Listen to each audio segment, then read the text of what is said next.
Prime Minister, this week the Uluru Statement from the Heart creators have suggested 2 dates for a referendum which could establish an Indigenous voice to Parliament, and they say that Australia is ready to establish one. Do you think that Australia is ready to vote on a voice to Parliament, and will you commit to holding a referendum in this term of Parliament?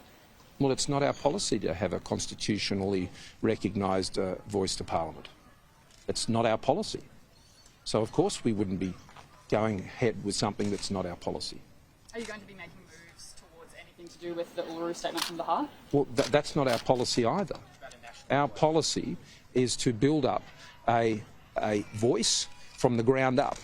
And that's the process that we've been going through with Tom Comer and Marcia Langton, and that's been led by the Minister for Indigenous Affairs, for Indigenous Australians. And that process is underway, of building up local voices of Indigenous people and seeing that build up over time into higher levels.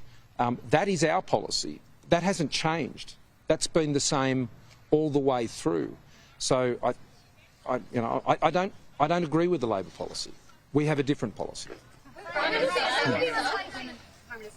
Labor believes it will win 3 seats in WA. Are you confident you can stop that, and will you meet with Premier Mark McGowan when you're there? No, I don't have any plans to meet with Mark on this occasion. I did on the last occasion. That was before the issue of the writs and obviously the call of the election, and so that wouldn't be expected while we're in the middle of an election campaign. But I have known that hubris from Labor on this issue.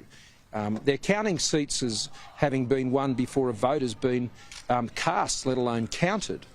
They've got a hit list of public servants that they want to take out of the system, hard-working public servants. They're getting quite ahead of themselves, I note.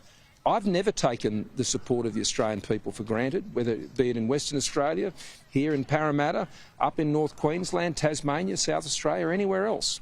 And I think that hubris of counting seats on the behalf of the Labor Party, assuming they've already won them, I think is quite offensive to people.